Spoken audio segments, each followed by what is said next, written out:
Meine Damen und Herren, als erstes darf ich Ihnen Professor Hillel Weiss vorstellen, der das erste Referat des Tages halten wird. Herr Weiss ist Professor an der Joseph und Norman Berman Abteilung für Literatur des jüdischen Volkes an der Bar-Ilan-Universität in Israel. Er ist Herausgeber und Autor einer Reihe von Büchern und er ist einer der prominenten Sprecher des sogenannten Neozionismus. Herr Professor, ich darf Sie um Ihre Ausführungen bitten. Bitte. Auf das Mikro. Dear members of the European Parliament, peace cannot be based on a lie. You shall have truth and peace. It's written in the Bible and natural law as well. There is no truth without peace, and no peace without truth. The switch. You have to switch. Okay. There is no truth without peace, and no peace without truth.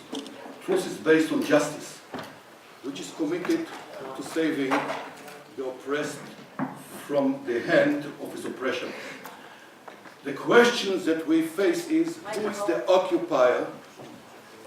Drückt da immer drauf, Professor. Who is the occupier and who is the robber? For those who are devoted to the Torah, the issues are clear and simple, but for now, let us look at the international law which is binding and begin a short survey. Professor Alan Dershowitz, a Jewish liberal, moderate, leftist and lover of Israel, one of the top legal experts in the United States, has again recently condemned the International Court of Justice at Hague for delivering political decisions.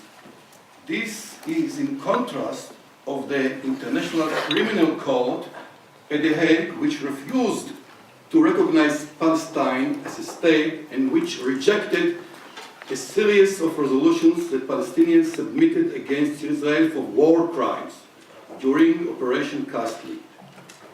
Dershowitz leveled lethal criticism against the United Nations, among others, as the leader of the double standard against Israel, and regard it as a corrupt organization that aids and abets terror. And indeed, after 3 Durban conventions, after the prostitution of the word racism, and after accepting Libya 2003 as a member of the United Nations Commission on Human Rights, much like in May 2012, accepting Syria to the same position as a leading member of the Commission of Human Rights and the representative of Asia, all of this requires every honest person to view the UN as a cynical group whose main concern is to protect terror.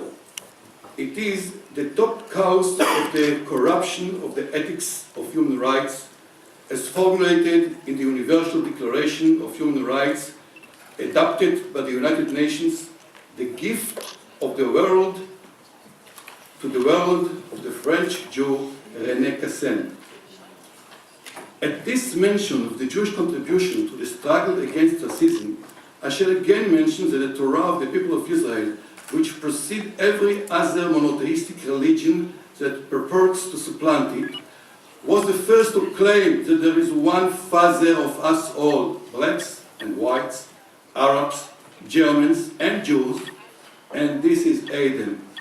And therefore, if there is a non-racist message in the history of mankind, it is in the Torah of the people of Israel. And to the matter of the Shem, Ham, and Japheth, the sons of Noach, we will relate later when we make our proposal for a peaceable solution. The religion of Israel, which is its national religion, and the only element that defines its identity as a nation, allows every human being the option to convert to Judaism. To be Jewish is not a matter of race or blood. It is only for the people who accepted Darwin's theory, both as ideology and as science, and it is fundamentally a racist theory. And they rummaged around looking for racial purity.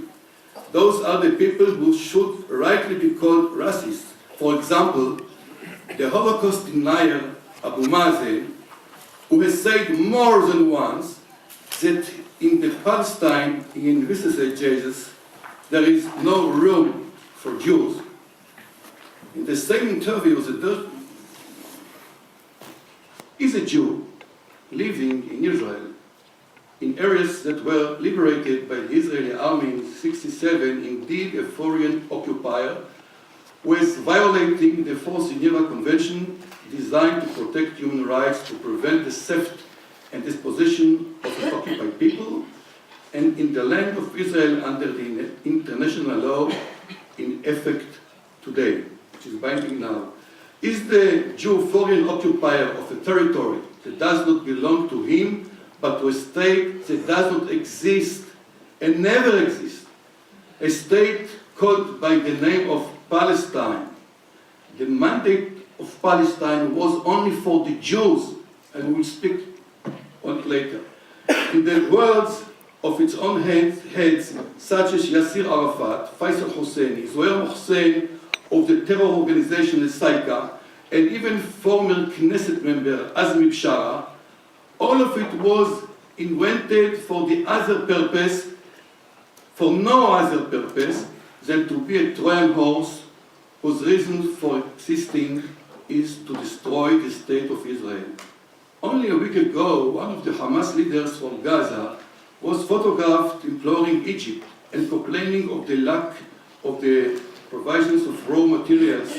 He said, "We are all brothers. Half of the families in Gaza are called Muslim, and they come from Egypt, and the other half from Saudi Arabia." The film may be seen on YouTube. The world's enthusiasm for the Palestine issue does not attest to a sense of justice, but rather a fervent hatred of Israel.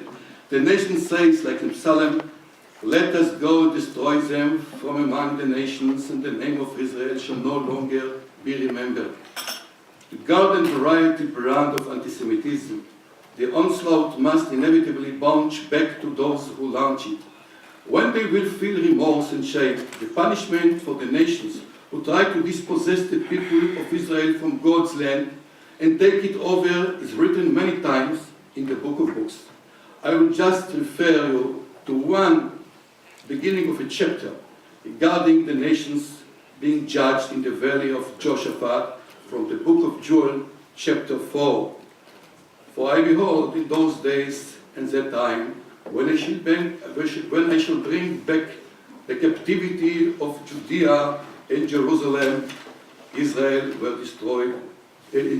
I will gather all nations and will bring them down into the valley of Jehoshaphat, and I will enter into judgment with them there for my people and for my heritage, Israel, whom they have scattered among the nations and divided my land."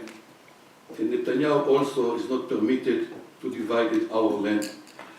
This is the question that confronts us here too. Did the Jews conquer a country which was not theirs and mistreat the original inhabitants? Or perhaps it is exactly the opposite. The Arabs' continuing conquest of the land of Israel, and now of Europe as well, is the topic of this discussion. The foreign occupation is Arab occupation, and it doesn't matter if it began in the 7th century, just like the Battle of Vienna in 1683, when the Ottoman conquest was stopped, or the Muslim conquest of the Iberian Peninsula in 711, and their expulsion from Spain in 1492. Occupation remains occupation, and that goes for the Roman occupation in the 1st century and the destruction of the Holy Temple on the Temple Mount in the year 70 AD